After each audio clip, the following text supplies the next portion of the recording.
All right, so listen up. Recently I went to a typically high traffic electric charging station and it was completely empty for the 30 minutes I was there charging.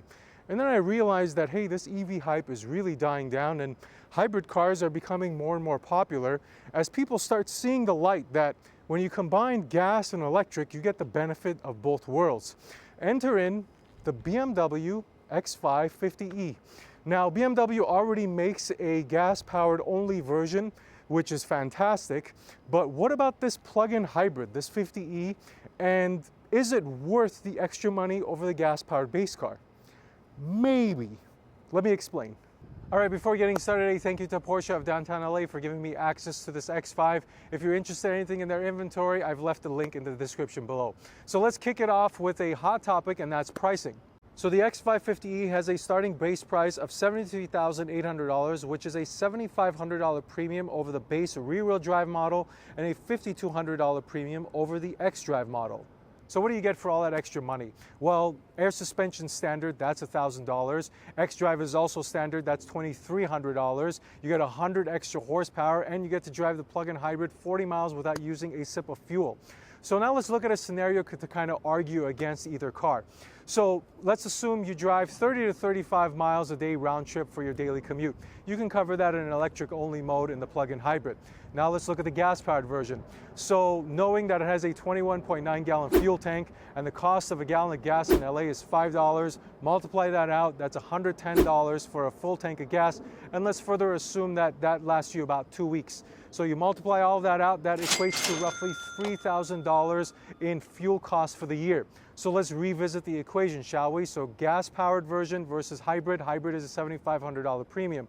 Subtract $1,000 for the standard air suspension, $2,300 for XDrive, and roughly $3,000 in fuel savings. You're left with like $1,000 to $1,300 depending on how much fuel you're actually consuming. And that's not even factoring in the time you'll save with not having to go to the gas station. You still get the 100 extra horsepower. You still get to drive 40 miles on electric only. I mean, is the hybrid version worth it? It kind of is hard to argue against because it makes a lot of sense. All right, so let me give you some of the details underneath the hood and then we'll take this thing out for a drive. So the 50E comes equipped with a 3-liter turbocharged inline 6-cylinder combined with a 19.2 kilowatt an hour battery, netting an output of 483 horsepower and 516 pound-feet of torque. All of that is connected to an 8-speed automatic transmission and it's putting power down through BMW's XDrive all-wheel drive system. Now the 50E allows up to 40 miles of electric range, traveling up to speeds of 87 miles an hour. And it's not only efficient, it's actually pretty quick as well, accelerating from 0 to 60 in 4.6 seconds. So let's test out what that feels like, shall we? So sport mode on. Let's see what that 483 horsepower feels like.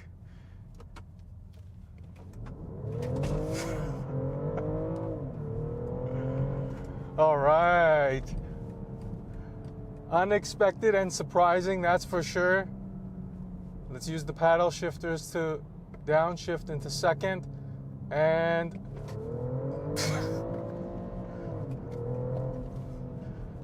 there's a bunch of traffic out in front of me, so I'm going to turn into a quick small street here that's going to give me another opportunity to give you a feel of the acceleration in this car. So here we go. So let's go down to first. I keep hitting the rev limiter, but yeah, this thing can scooch. It can definitely move. So let's sum this up. So let's give it one more go, and then I'll tell you the rest. I don't know if there's a launch control, I don't care. First gear. There we go. I was hitting those shifts, and yeah, it does definitely pull you back into your seat. Surprising and unexpected. It does feel all of that 4.6 seconds. I wouldn't be surprised if it's a little bit faster, but it does get moving and pretty quick. Okay, let me slow down a little bit and let me tell you how this hybrid powertrain works. Let's put it in D. All right, so there's Sport. So Sport will utilize the gas and the electric battery to give you the best sporty levels of performance. This unlocks the whole 483 horsepower and 500 some odd pounds-feet of torque. Then you've got Hybrid. So Hybrid is also gas and electric can be used at the same time, but the car decides which one it deploys, and it's for max efficiency. So it can use both the powertrains, it could use the gas only, it could use the electric only, so the car decides what it wants to do. Now, the next one is electric. So electric is self-explanatory. If I put it in electric, it will only use the electric battery. So it'll shut the gas power off completely, will not touch a drip of fuel, and run on electric mode only. Now, I guess a little bit of a setting in between all of these modes. There's something called battery hold, okay? And what battery hold does is it will hold the charge level at its current state. So right now I am at 21 miles of range, and I enable the battery hold mode. It says battery charge is maintained at current charge status while driving. So it will maintain this battery level throughout my entire drive. So if I want to save this battery for some scenario that I want to just use electric power only, then I can do that using this mode. So let's say you now drain the battery, you've got nothing left, you need to charge it up. So a couple unfortunate things, well, one unfortunate item that you're going to lose jumping to the 50E from the 45E in this refresh that BMW did, okay? So you can no longer charge the battery using the ICE engine, so the gas engine. You could only charge it using the brake regen or plug-in. So if you are planning on getting away with not installing a charger at home, it's probably not going to be successful. So you do gain the power using the brake pedal. So as I remove my foot off the accelerator, there is adaptive braking, so it does use the regen to regain some of the battery power and restore it, but it's obviously not as effective as the ICE engine trying to charge it. The alternative is plug-in. So plug-in is level 2 capacity at most, and I wasn't sure. It says 7.6 kilowatt max charging or 9.6.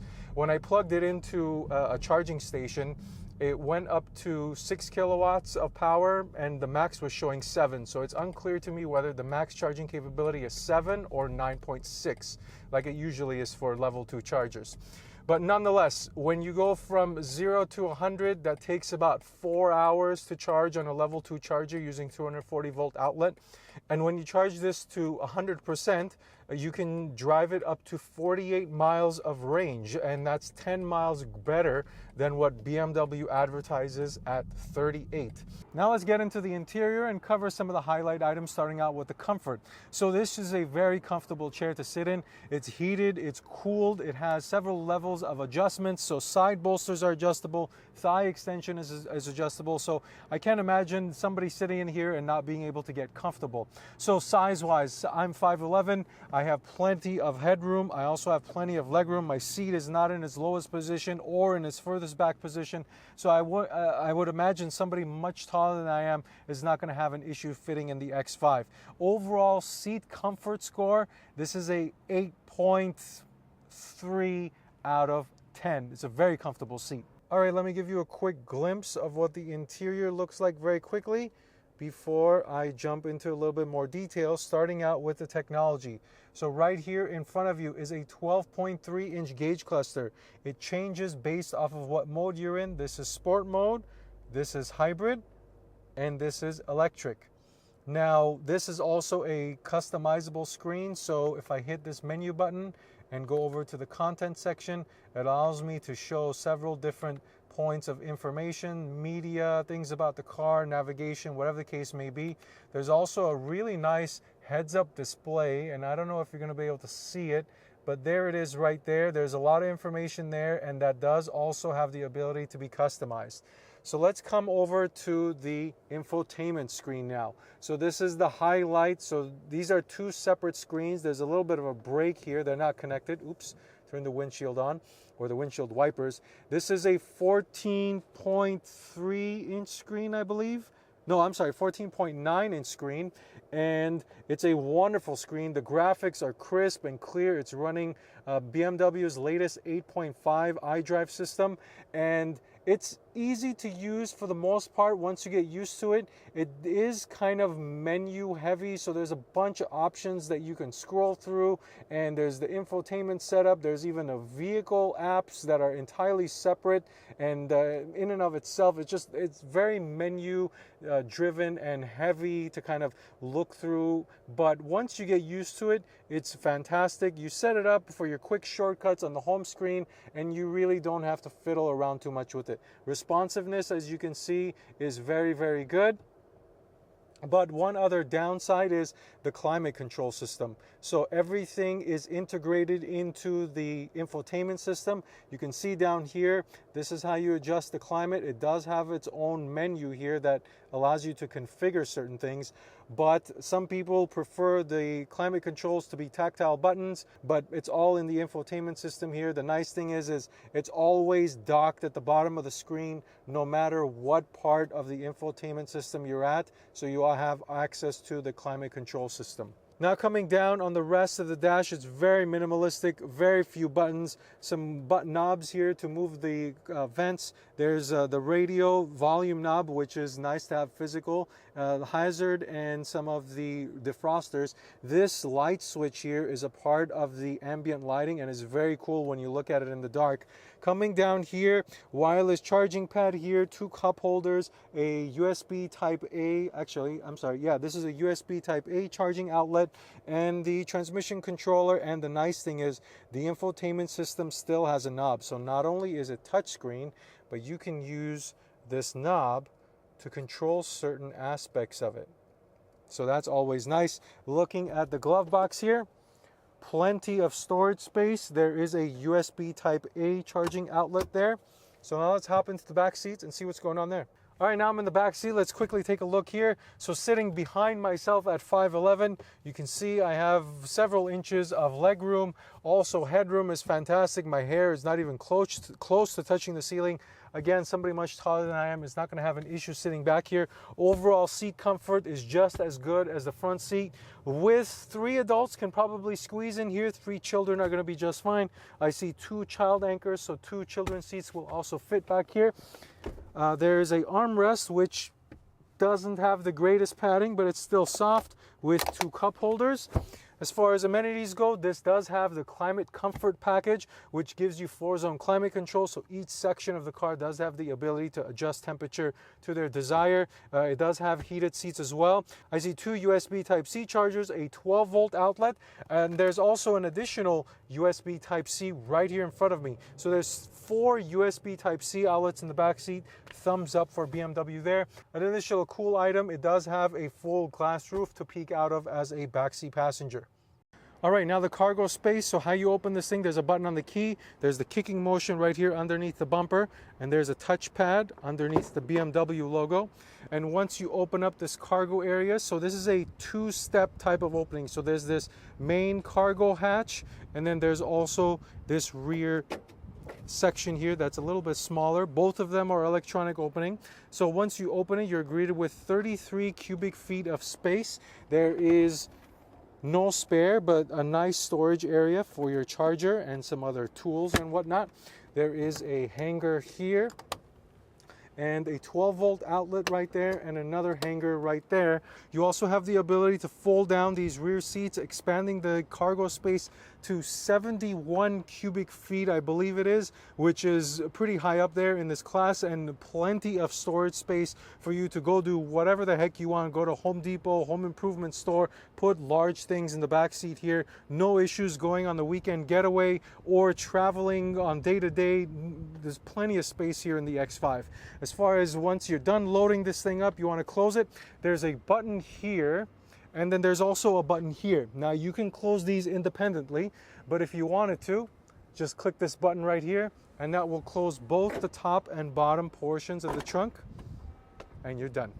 So daily drivability, let's talk about this. So now I'm in hybrid mode, and what hybrid mode does right off the bat is it prioritizes the electric battery usage. So the only way that you're going to turn on the gas-powered engine is if you go into sport or if you mash the gas.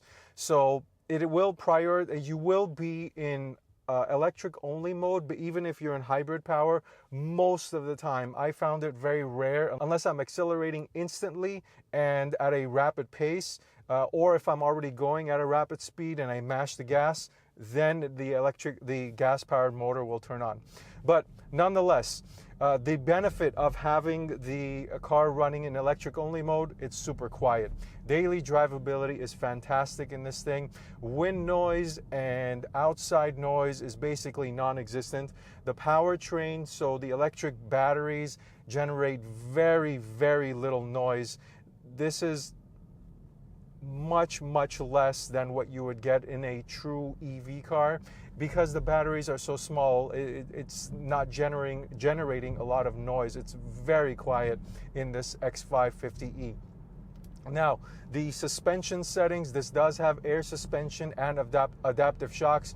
I am currently sitting in comfort mode across all of the settings, so the dampers, the steering, the engine, and it is a wonderful ride. Now, one of the other things, the transition between hybrid or the transition between the gas power and the electric motor isn't as seamless as I wish it would be. You can sense a little bit of jolt. It doesn't really come in through the body much, but you can definitely sense it.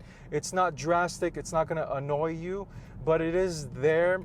There is some work to do for BMW to kind of smoothen it out a little bit, but it's not going to cause any type of discomfort or uneasiness in the body or sacrifice any type of ride comfort. This is fantastic. So from a daily drivability standpoint, I can see this being excellent. So it does also have the ability to tow up to 6,000 pounds. So the bandwidth for this car is very wide. You can put it in sport mode. You can hear that inline 6-cylinder paired with the battery and get some nice straight line acceleration. It's got plenty of space. You can drive it in all electric mode. It's quiet. You can tow. So you can use this car in a lot of different settings. So with that, let's wrap it up with some final thoughts and a SETI score.